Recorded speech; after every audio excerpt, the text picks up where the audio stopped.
اللہ وبرکاتہ۔ ایسا ہے کہ میں آپ کو ابھی ٹریڈ پیک کے متعلق تھوڑی سی معلومات دینے جا رہا ہوں۔ تو ٹریڈ پیک میں ابھی پرچیز کرتا ہوں تو دیکھو اس کا کیا رزلٹ آئے گا۔ Wait for a minute. بالفرض میں ادھر 10 ٹریڈ پیک پرچیز کرتا ہوں اور میں پرچیز ٹریڈ پیک کے اوپر کلک کرتا ہوں۔ جیسے میں نے اس کے اوپر کلک کیا تو ابھی یہ اس کی ٹرمز اینڈ کنڈیشن جو ہے اس کو ایگری کرتا ہوں۔ ایگری کرنے کے بعد پروسیڈ کرتا ہوں۔ جیسے میں نے پروسیڈ کے اوپر بٹن کے اوپر دبایا تو لکھا ہے trade pack limit has been completed, kindly wait some days for منی۔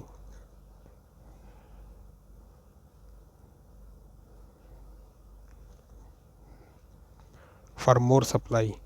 تو ایسا ہے کہ ابھی کچھ دن آپ سب کو انتظار کرنا پڑے گا۔ ابھی جو پہلا بیچ تھا وہ ختم ہو گیا ہے۔ ابھی دوسرا بیچ جو ہے ہو سکتا ہے کہ 10 دن کے بعد آئے، 1 دن کے بعد آئے، 10 دن کے بعد آئے، ایک مہینے کے بعد آئے، 6 مہینے کے بعد آئے، سال کے بعد آئے، جیسے رانا صاحب نے کہا تھا۔ تو ابھی میرے خیال میں ابھی سب کو ویٹ کرنا چاہیے۔ تو ابھی اس کے اندر آپ مزید جو ہے انویسٹمنٹ نہیں ہو سکتی۔ میری اگر ویڈیو اچھی لگی ہے تو اسے لائک کیجیے، زیادہ لوگوں کو شیئر کیجیے تاکہ سب کو پتہ چل کر سکے۔ Thanks for watching. اللہ حافظ۔